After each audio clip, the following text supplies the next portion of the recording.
안녕하십니까. 오늘은 22번째 강의가 되겠습니다. 22번째 스토리텔링 강의. 지난 시간에 이어서 질문에 대해서 좀 더 알아보도록 하겠습니다. 오늘은 특별히 질문의 중요한 유형과 효과적인 질문법에 대해서 알아보는 시간을 가지려고 합니다. 먼저 그러기 전에 간단한 이야기 하나를 해드리겠습니다. 어떤 사람이 사업에 부도가 났습니다. 그래서 모든 걸 다 잃어버리게 되었고 이제 길에 내앉게 되었습니다. 그래서 이 사람이 이제 하루는 그 사람이 존경하고 그 사람이 따르는 선배를 찾아가서 하소연을 했습니다. 선배님, 저는 모든 걸 다 잃어버렸습니다. 이제 저에게는 더 이상의 아무 희망도 없습니다. 그러자 선배가 물었습니다. 그래. 뭘 잃어버렸는데? 부인이 죽었나? 아니면 아이들이 죽었나? 아니면 팔 하나를 잃어버렸나? 그러자 그 후배가 이렇게 대답했어요. 그건 아닙니다. 그러자 선배가 다시 물었어요. 그럼 뭘 잃어버렸는데? 그 사람은 아무 말도 하지 못했습니다. 그리고 이제 그 사람이 얼마 후에 중국집 배단으로 취직을 하게 되었고 그 배단을 하면서 다시 선배를 찾아왔어요. 선배님, 저는 이제 인생의 밑바닥까지 내려왔습니다. 그러자 그 선배가 이렇게 얘기를 했어요. 지금 자네가 처한 현실을 인생의 밑바닥이라고 생각하지 말고 밑바탕이라고 생각할 수는 없겠나? 자네가 지금부터 당신의 밑바탕을 탄탄하게 만든다면 앞으로 자네의 미래는 달라질 수밖에 없을 거야. 그 말을 들은 그 사람은 이제 짜장면 배달을 하면서 고객을 기쁘게 해주자고 결심을 했습니다. 이제 고객의 집에 들어서면 배달을 나와가지고 신발을 정리해주고 그 다음에 유머도 수시로 연구해서 고객들에게 들려주고 그렇게 했어요. 그래서 그 사람이 결국 그 사람에 대한 좋은 이미지를 심게 되고 좋은 평을 듣게 되고 이 사람이 마침내 자신이 큰 중국집을 운영하게 되는 재기에 성공하는 사람이 되었습니다. 여기에 보면 이 선배의 질문이 굉장히 참 지혜롭죠. 모든 걸 잃었다고 말하는 그 후배를 향해서 무엇을 잃어버렸는데 우리가 아무리 험하고 아무리 힘든 상황이라 할지라도 우리가 무엇을 갖고 있는지, 무엇을 잃어버렸는지, 정말 나에게는 무엇이 남아있는지를 우리가 질문할 수 있고 바른 대답을 할 수 있다면 우리는 그 역경에서도, 그 어려움에서도 일어날 수 있는 건 아닌가라는 생각을 해보게 됩니다. 이와 같이 우리 일상생활에서 질문이 중요한 것처럼 우리가 성경 공부에서도 이 질문이 얼마나 중요한가를 한번 살펴보도록 하겠습니다. 자, 여러분에게 오늘 소개하고 싶은 질문의 유형 중에 하나는 가장 성경 공부와 가장 많이 사용하는, 성경 공부에서 많이 사용하는 질문 유형입니다. 그건 관찰, 해석, 적용 질문입니다. 사실 우리가 이미 성경 공부할 때나 평상시에 많이 쓰는 질문이죠. 이 관찰 질문이라는 것은 이야기의 내용 파악을 돕는 질문이라고 말할 수 있습니다. 그러니까 누가 나오나요? 그 사람이 어떤 일을 했나요? 누구를 만났나요? 무슨 일이 일어났나요? 그 다음에 그 일이 어떻게 해결됐나요? 이런 것들. 우리가 조금만 눈여겨보면 그 대답을 찾을 수 있는 질문, 이걸 관찰 질문이라고 합니다. 그런데 이 관찰 질문이 얼마나 중요한 질문인지 모릅니다. 왜냐하면 모든 깊이 있는 질문의 시작은 관찰 질문으로 시작돼요. 그러니까 우리가 좋은 질문, 효과적인 질문, 전략적인 질문을 하기를 원한다면 관찰부터 제대로 해야 된다는 것이죠. 이 두 번째는 우리가 생각할 수 있는 질문은 해석 질문입니다. 이 해석 질문이라는 건 그 이야기의 의미를 파악하기 위한 질문이라고 볼 수 있어요. 그래서 아까 관찰 질문이 머리 질문이라면 이 해석 질문은 가슴 질문이라고 말할 수 있습니다. 예를 들어서 이 이야기의 의미를 묻는 거죠. 왜 그렇게 말했을까요? 그렇게 말한 데는 무슨 이유가 있을까요? 그렇게 말한 말의 의미는 무엇일까요? 이런 것은 다 해석 질문에 들어갑니다. 또는 오늘 이야기가 하나님에 대해서는 어떤 것을 보여주나요? 사람에 대해서는 무엇을 말해주나요? 그 다음에 당신이 오늘 이야기를 통해서 새롭게 배운 것은 어떤 것인가요? 그 다음에 오늘 이야기를 통해서 어떤 질문이 마음속에 일어나나요? 이런 질문들은 다 해석 질문이라고 말할 수 있습니다. 이 해석 질문은 그 이야기가 갖고 있는 의미를 파악해가는 질문이라고 말할 수 있다고 그랬죠. 이제 마지막으로 적용 질문입니다. 이 적용 질문은 손 질문이라고 말할 수 있는데 그 이야기를 개인이나 이 공동체에 어떻게 적용함으로 자기 것을 만들 수 있겠느냐에 관계되는 질문입니다. 그래서 이 이야기가 당신과는 무슨 관계가 있습니까? 우리는 이 이야기를 들으면서 우리 공동체에 어떤 변화가 있어야 할 거라고 생각하십니까? 이런 내용들은 다 적용 질문이라고 말할 수 있습니다.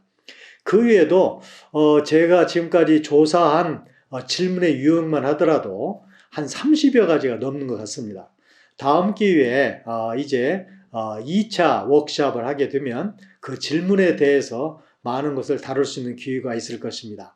뭐 예를 들자면 변호사 질문이냐 검사형 질문이냐 이런 것부터 시작해서 아날로그형 질문이냐 아니면 디지털형 질문이냐 이런 많은 유형들이 있습니다.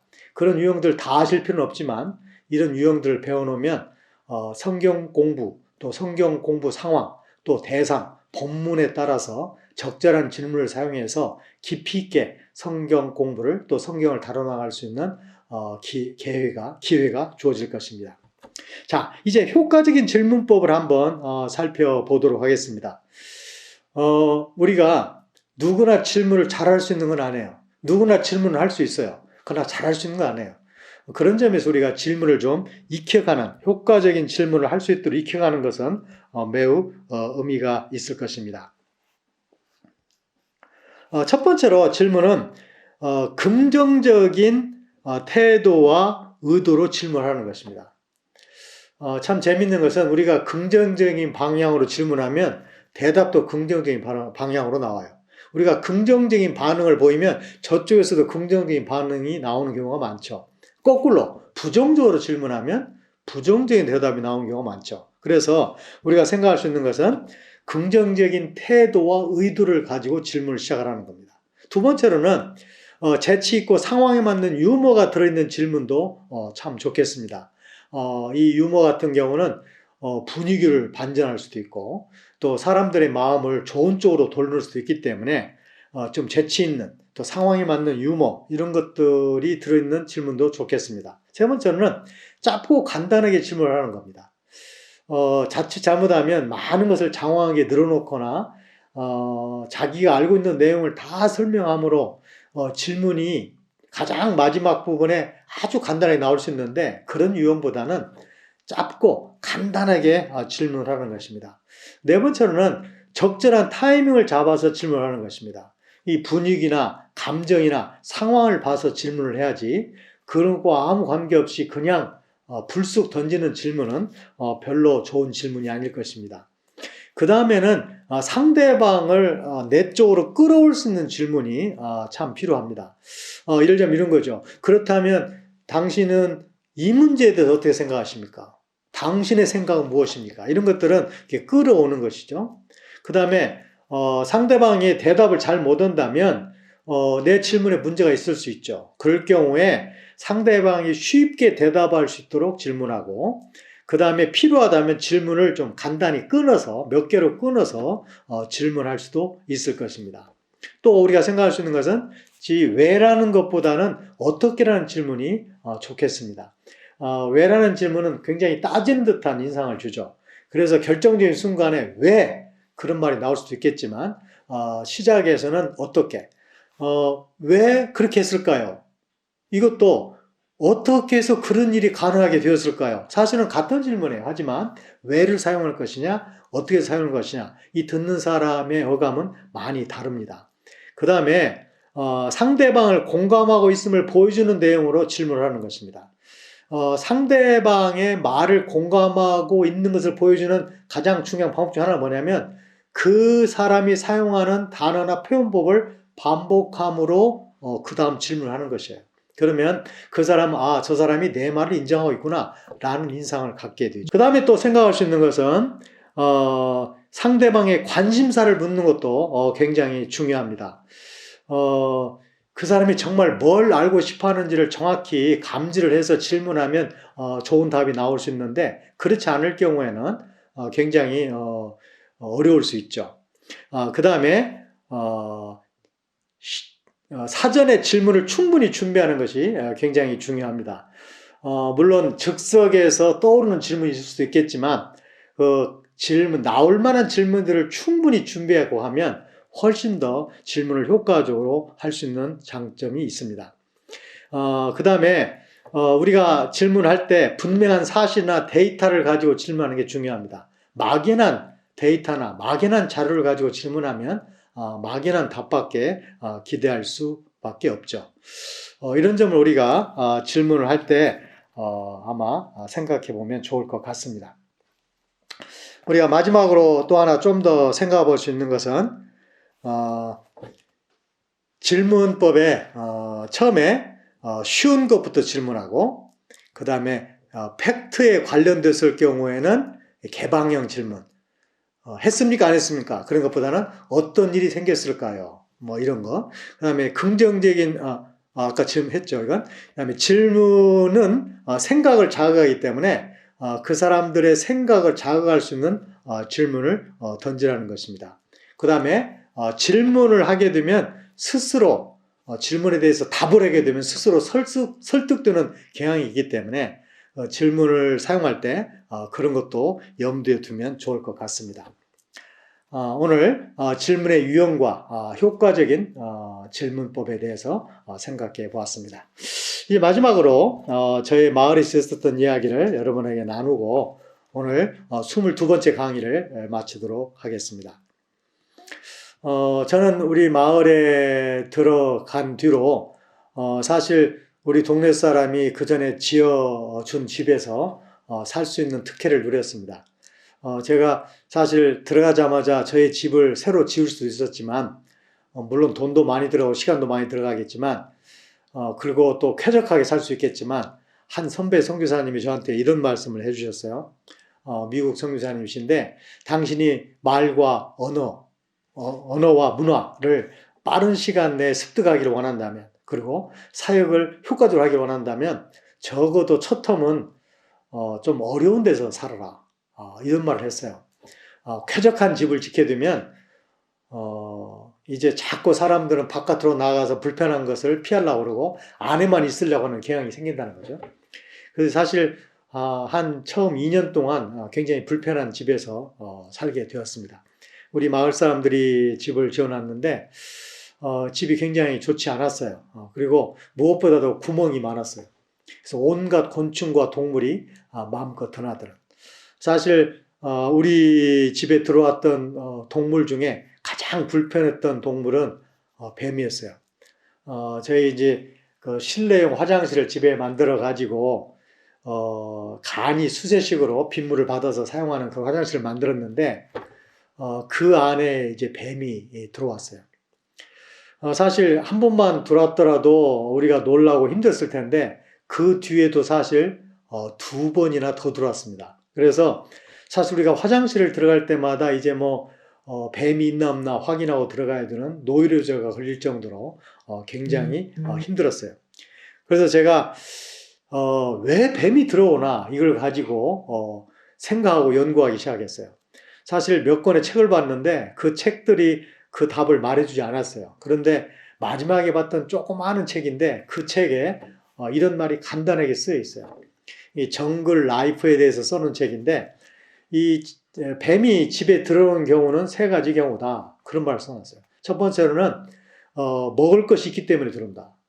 그 다음에 2번째로는 비가 너무 많이 올 경우에 이 축축함을 피하기 위해서 집에 들어오는 경우가 있다. 그 다음에 3번째로 너무 더울 때 서늘한 곳을 찾기 위해서 들어오기도 한다. 제가 생각할 때 우리 집에 뱀이 들어온 이유는 첫 번째라는 걸 알게 되었습니다. 왜냐하면 우리 집에 쥐들이 이렇게 많이 들어왔거든요. 그러니까 쥐 소리를 듣고 쥐를 잡아먹기 위해서 뱀이 들어오는 거예요. 그러면 쥐는 또 왜 들어오겠어요? 쥐가 들어오는 건 당연하죠. 먹을 것이 있으니까 그러죠. 그래서 제가 이 뱀이 집에 들어오지 않게 하기 위해서 했던 것이 뭐냐면